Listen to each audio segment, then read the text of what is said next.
Hi, and welcome to a basketball show, or as I like to call it, an infrequent and unstructured way for me to talk about basketball games that I watched that day. Are the games good? Am I good? No, but it's a basketball show, not a good show. So, tonight, January 31st, we have, on the women's side, Missouri State against its Missouri Valley Conference opponents, Bradley, and on the men's side, we have Princeton hosting their Ivy League foes, Dartmouth. Dartmouth does not have the finishing punch I expected it to, much like their basketball team. Just so I can be more confusing, we're not going to talk about it in that order. First off, Princeton versus Dartmouth. Go Tigers! Alright, just as a preface, I don't have a lot of analysis experience, so mainly I wanted to do this show to kind of grow my ability to watch basketball and view it critically from the perspective of a fan rather than as somebody who is participating in it.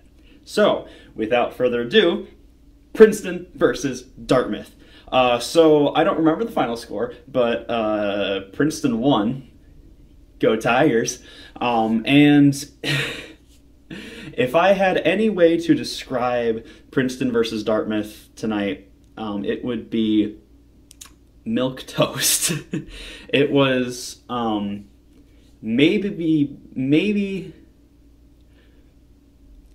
maybe the most middle-of-the-road basketball game I've seen, right? If you were to take a machine learning computer and feed it every single basketball game that's ever been played and tell it to create a basketball game, it would have spit out Princeton versus Dartmouth. It was just Princeton versus Dartmouth. It was so slow. Why are these teams playing so slow? We've had basketball revolution after basketball revolution to make it faster and faster. And it felt so strangled, right? So a couple of bright spots. I think, honestly, the players on both teams were fairly solid, right? I mean, neither of these teams are competing at the top of the Ivy right now. And that shows, right? You can tell that there's definitely not the elite level of talent that you'd expect from a team that's going to make the NCAA tournament. Not all teams that make the tournament are elite talent. We should recognize that. But when it comes to the Ivy League, right, they send one team, and this year it's not going to be Princeton or Dartmouth. And if it is, because they have that tournament now, I will be genuinely surprised. Princeton's on, what I understand, is a lengthy win streak right now. But yeah, so a couple of bright spots were DeRosier for Princeton. I really liked him, but apparently doesn't get a lot of minutes. I felt that Ryan Schweitzer was one of their players to watch on the Princeton side, and he is pretty good. I like him. I felt like he was very good at making opportunities where he could. Dartmouth, I didn't see a lot of bright spots. Now, with that being said, so what made this game so milquetoast if I liked the players, right? And I think a lot of it comes down to the coaching, right? And I'm not big on the specific X's and O's, right? That takes such a deeper level analysis that would be much more interactive than just camera on me with a microphone, right? So what bothered me a lot during this game, from a big structural standpoint, was it felt so clogged up in a game plan that wasn't built around the players that these coaches had, right? I don't know what's going on in their locker room. Apparently, Dartmouth recently lost an assistant athletic director, so my heart goes out to them. I don't know how that affected them playing-wise. Like I said, don't follow the Ivy that much. Don't follow much basketball. That's why this show is a thing. But, yeah, so watching this game, it felt like every single moment that was good for either Dartmouth or Princeton, offensively, defensively, no matter what it was, these bright spots occurred when there were moments of improvisation, right? Whether it was a cut to the basket that wasn't built into whatever offensive play they were doing, whether it was jumping in on help defense or switching on a screen that wasn't necessarily expected, right? It was these players' ability to shine is when the teams really picked up. And I know they talked a lot last night, sorry, not last night, during the game about identity and finding your identity, quote unquote, finding your identity. which is important as a basketball player, but as a coach, especially at this point of the season, that's really your job to facilitate. Players know their identity. Players know what they're good at, right? Especially at the college level, at the Division I level, right? So Ivy League schools are at a bit of a disadvantage when it comes to recruiting because they don't allow athletic scholarships, if you're catching on, right, or athletic transfers. So when it comes to Ivy versus non-Ivy schools, that's where that can be more of an issue. Where this isn't an issue is when it's Ivy versus Ivy. So when we get to that point, right, why... I just don't understand what the game plan is for either of these teams. Watching Dartmouth and Princeton play, it felt like every single action was built around a team that they didn't know who their players were, right? Like their offense and defense, rather, would have been really smart had they walked into the gym that day and never met the players, right? It's a very safe set of game plan, a very cut and dry thing, right? Something that you would teach to like a younger child, somebody who's new to basketball, to be able to understand how to grow a large facet of skills rather than honing the individual ones that a player is already good at, and also how to originally learn an offense. Something that's basic, right? Something that you learn in junior pro, junior high, even into junior varsity if you're in a slow program. I was from a slow program, and we were running basic offenses, right? So, when I played basketball 50 years ago. So, that kind of is my main gripe with this, right? It was obvious that there was this level of talent that the players had, and they knew that they had because they were able to make these moves, right? Specifically, in my notes here, I have to keep checking it. Ryan Schweitzer of Princeton, he made a lot of really cool moves when they weren't specifically in the offense, right? So the offense for Princeton and Dartmouth, and I'm focusing a lot on the offense because when you're on a basic defense, it's very cut and dry, right? They played a lot of man. They didn't play very much press. I'll get into that later. But on the offenses, respectively, they kind of both just pass the ball around the edge, maybe in the middle, back out, dribble it a couple times, pass it again, right? There wasn't a lot of kinetic energy. It wasn't chaotic. It wasn't frenetic. It wasn't focused either, right? It was just so, it felt basic and old school, quote unquote. Old school in the fact that it would have been a good offense a long time ago because that was the system of basketball that would have been played a long time ago, right? Something that's actively at least trying to get scoring is something that was revolutionary at one point. Hence the Princeton offense. But at this point in the game, right, players are so kinetic. They're so fast. They all have these individual skills that they know that they have and they know how to capitalize on. So why not let them do that? That's my main question. Next, Princeton was behind at the beginning of the game, but Dartmouth was behind a majority of the game. And I think they were down by about 18-20 when they finally started pressing. Why? Why wait? Why would you wait? It was well into the second half already. Why would you wait that long to start pressing, right? You're obviously seeing that the game plan is slow, right? Why would you succumb to the other team's pace when you're on either side, right? If they're moving slow and they're having a hard time shooting, which both Princeton and Dartmouth were having a hard time shooting last night, so either team should capitalize on this. I would, if I were Princeton, because they're obviously like a little bit better, hence the winning, but Dartmouth waited far too long to start pressing, right? So if you're behind at all, you want to try to be a little bit riskier, right? You want to be risky to try to force your opponent into situations where they're not comfortable. And at the point in the game when they started pressing, they started to have more defensive opportunities turn into offensive opportunities. Now, whether they capitalized on them, not so much, but it was at the point in the game where it didn't matter anymore. They were already down by so much that it didn't matter, right? It didn't matter at all. And that's why I said it was a boring game. It was milquetoast. mostly because it felt so stifled by the coaching. You know, unless I just haven't been following these programs enough to know that these players just don't have those abilities. But any exciting scoring play that happened, any big defensive movement that happened, right? They had, there was one moment where, I don't remember his name, and forgive me, but he was some 6'2" dude that skied up and got a block on a layup, right? You never build that into a game plan. But because he was able to do it, he just did it, right? Right? Why not build your team around that athleticism? There was a comment that the commentators made where they discussed Mitch Henderson's comfort as a coach. They said that this is the first year that they felt like he's become comfortable and he's home in Princeton. It's his 9th year.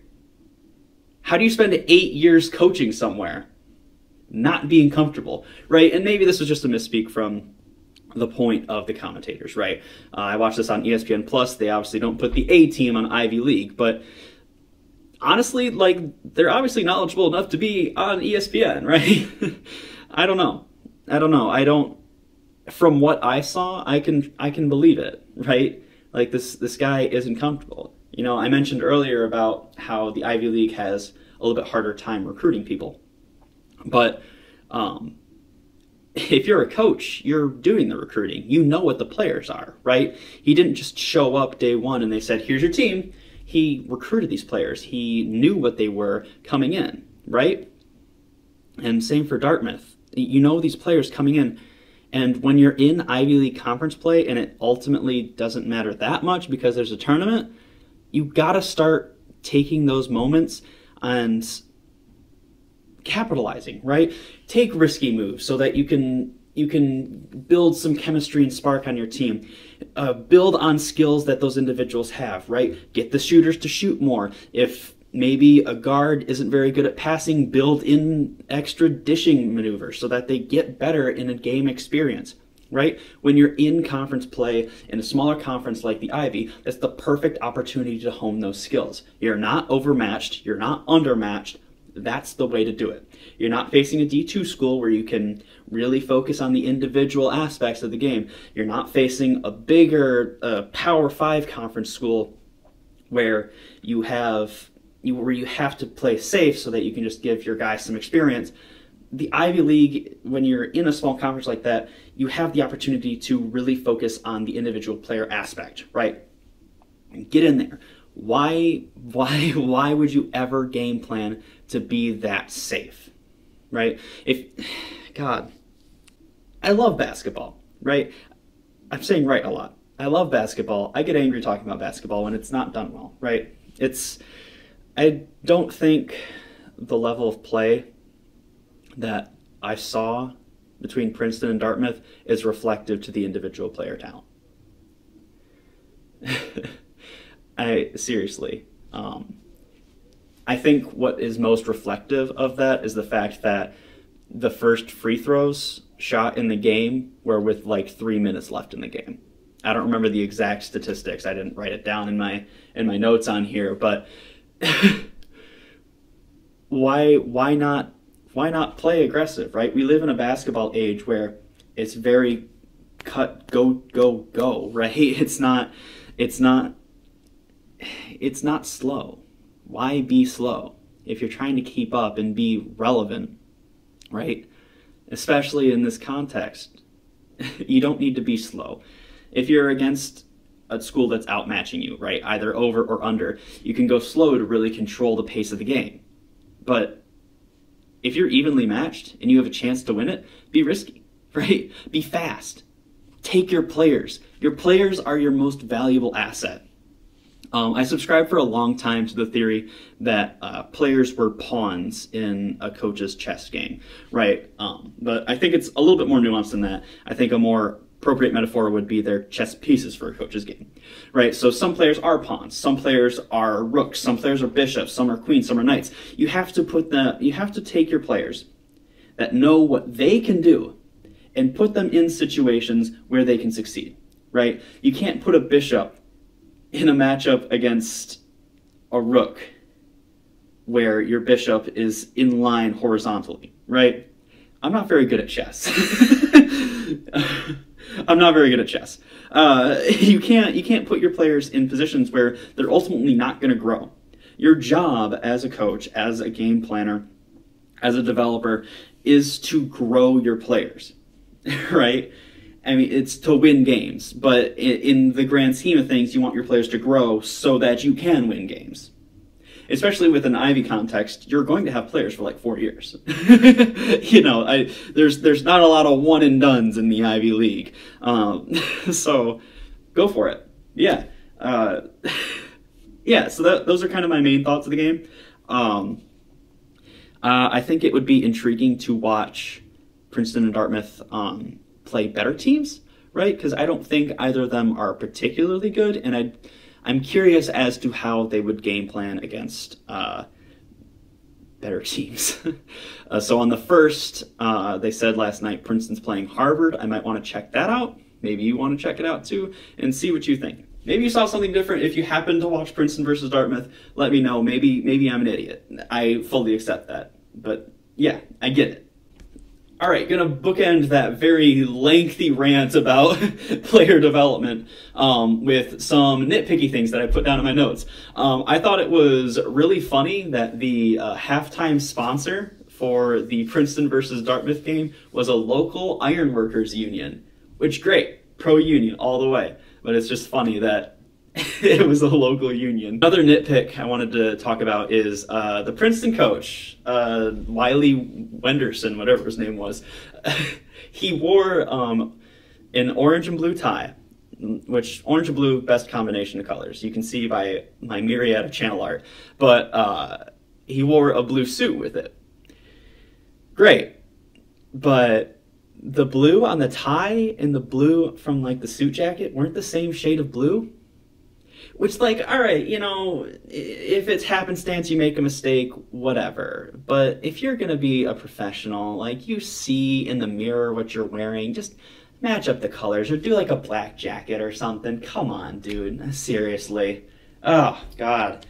Fashion, am I right? Halftime, all right? I need some water. I'm thirsty. Welcome back to the second half, or since we're switching to women's basketball, the third quarter. Which, why is that a difference? Why does one game play halves and the other play quarters? I don't know. And I don't feel like Googling it. So immediately going from watching Princeton Dartmouth to Missouri State Bradley, it's just the antithesis of everything I just talked about. It was such an exciting game. Like, unbelievably, literally the first minute I was jumping for joy because of how exciting this game was compared to what I saw earlier with Princeton Dartmouth, right? So Missouri State is ranked number 24, which is big coming from the Missouri Valley Conference, right? Missouri State has been a contender the last few years. I think they went to the Sweet 16 last year, if not further. Hell if I know. But they're facing Bradley, who also was pretty highly ranked in the Missouri Valley Conference. I don't know much about the Missouri Valley Conference, but it is also a small conference like the Ivy League, albeit they have athletic scholarships that they can give to players. So their recruiting pool is a little bit different. But nonetheless, Missouri State versus Bradley, right? So immediately, it's fast. That's the first thing you notice. It's fast and it's hard paced. They're both pressing immediately. They're working the fast break in the first quarter, which I love, right? I am immensely biased towards fast basketball. Whatever you want to do at half court, whatever, but at least get the ball down the court, get the game going, right? From a player perspective, from a fan perspective, from a coaching perspective, whatever. I think fast basketball is always the way to go. And there are certain benefits and losses, consequences to that. For Bradley, right, spoiler alert, Bradley lost by 40, right.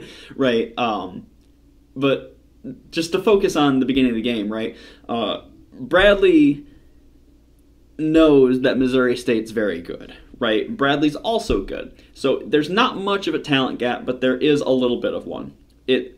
The talent gap becomes more and more evident as the game goes on, especially Missouri State's depth and its immensely talented first-year coach. But if Bradley increases the pace of the game, right, they benefit by having Missouri State be in more situations where they're going to have to take riskier maneuvers. They'll be on skates on offense, and on defense they can find cracks through by pushing the ball down the court, right? So by doing this, you form situations that are riskier for your team, but also risky for the other team, and if it pays off major dividends, right? For Missouri State, if you know that you're more talented, right, it's the other side, going faster, no, you have more confidence in yourself, right? If you can break through those risks and get a lead, you can control the pace, which is what happened, right? So the first quarter, it was a lot of back and forth on the speed, but as Missouri State grew in there's birds in my air conditioner, and they're flying around in there a lot. All right, so in the first quarter, there was a lot of back and forth with the speed. In the second quarter, when Missouri State got about an 8-point lead, I think is what it was, there was an immediate slowdown, right? Missouri State was able to control the pace at that point. That's why I'm pro speed, right?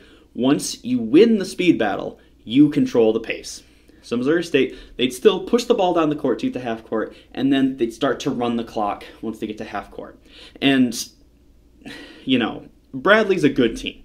I'm going to focus on Bradley for a minute. Bradley's a good team, right? I go to Michigan State. I've watched Michigan State basketball, and they were ranked as high as 15 this year. And even though we've beaten Oregon, Maryland, and Notre Dame in the last year and a half, I would be worried about facing Bradley, especially right now that MSU doesn't have Shea Colley. But I would be worried about facing Bradley. And Bradley's a good team. The last note that I have on my notes on this computer here, I wrote it down at halftime. It just says, Missouri State is damn good. I am just blown away by how good Missouri State just is. You know, they were good. They were good against Bradley, right? There's no doubt about that. Bad teams don't win by 40, but it's obvious that they need to be considered in the upper echelon of women's basketball teams right now. Alongside teams like Baylor, teams like South Carolina, teams like the Fighting Ionescu's, right? They're really good. Especially a really good showing from Emily Gardner, right? Emily Gardner. I get her name mixed up because I go to school with people that have very similar names to Emily Gardner. But yeah, Emily Gardner had a really good showing, and Missouri State had just everything that I talked about that was problematic with the Princeton-Dartmouth game, completely opposite here. I cannot praise both Missouri State and Bradley enough for embracing what their players are good at, right? Players that were fast were encouraged to go, go, go. Players that are strong were encouraged to be strong. I don't think I mentioned it earlier, but Princeton and Dartmouth, they were weak. They weren't allowed to be powerful. I don't know if it was a coaching thing or if players were scared, but nobody was being powerful, whether or not they were strong. Players that were allowed to be strong on the Missouri State, Bradley teams, they just were powerful. Players knew what their limits were, so there were a couple moments where I think it was even Emily Gardner, center anyway, had the ball at three-point line wide open, but she knew that's not her shot, right? She had trust in her teammates. She knew that if she were to get the ball to somebody else who was going to get open because their offense was designed to do that, she would be able to get the ball to them. And then on the defensive side, right? All these players are moving around constantly. They're switching. They're moving into help defense quickly, right? Because they trust their teammates. That's important. If you're coaching a team, that's what you need to emphasize. You don't need to emphasize individual player, do what you do. That's very much tunnel vision. It's a team sport for a reason. They all trust each other. They know what they want to do. It's slightly reminiscent, definitely not to the same caliber, but of what the Mystics did this past season, the Washington Mystics, the WNBA. right? Every single moment, every player knew where every other player was, and they knew that that was their role, right? Missouri State especially. Missouri State, I cannot emphasize how blown away I was by how good Missouri State is. I think the most telling kind of microcosm of all of this that leads up for Missouri State's excellence, there was a play where the ball was at Missouri State's basket, and for whatever reason, a player airballed it. And a Missouri State player gets the ball diving out of bounds and throws it overhand to somebody wide open at the three-point line. She shoots it, makes it in immediately. That's court awareness, that's recognition of your teammates, that's knowing whose shot it is, that's having the confidence to take the shot and making it. It's a whole storm of good team basketball, right? Everybody talks about team basketball as being unselfish, but good team basketball is being knowledgeable of who does what on the court, right? Not who is assigned to do what on the court, but who's good at what on the court. Right? You have some players that are flexible, some players that aren't so flexible. You have players that are strong, you have players that are fast, you have players that are good shooters, you have players that are bad shooters, right? And each one has a place on the court. And Missouri State has an unbelievable understanding of this on the court. From what I saw, Emily Gardner, that's her name. I keep wanting to call her Hannah. Emily Gardner is very much a focal point of the team. It's a little bit easier in women's basketball to have a center be dominant. But she wasn't a selfish center, right? She was very powerful. She's very good at getting blocks, which I'm not a pro block person, but if you can get them, go get them, you know? But she never took shots that were out of her range. She never made risky maneuvers because she knew her teammates were able to be there. The risk of the game plan versus the risk of the individual movement are two different things, right? I talk about how it's good to be risky with game planning with things like pressing, things with fast break. That's risky, but chucking up a half-court shot is a risky individual maneuver that is unnecessary, right? Pushing it down the court is good, but throwing up a shot that's not in your range is not smart, right? You can push it down the court and feed it to somebody who does have a good shot. That's what I mean by the difference between risky game plan and risky individual maneuvers.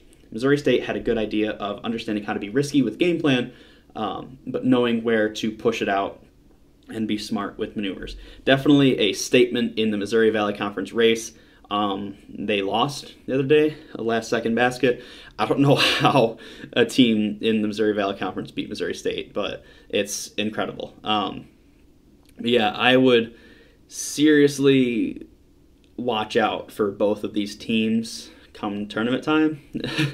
I mean, I'm probably just getting overexcited about this one basketball game I watched, but Missouri State's really good.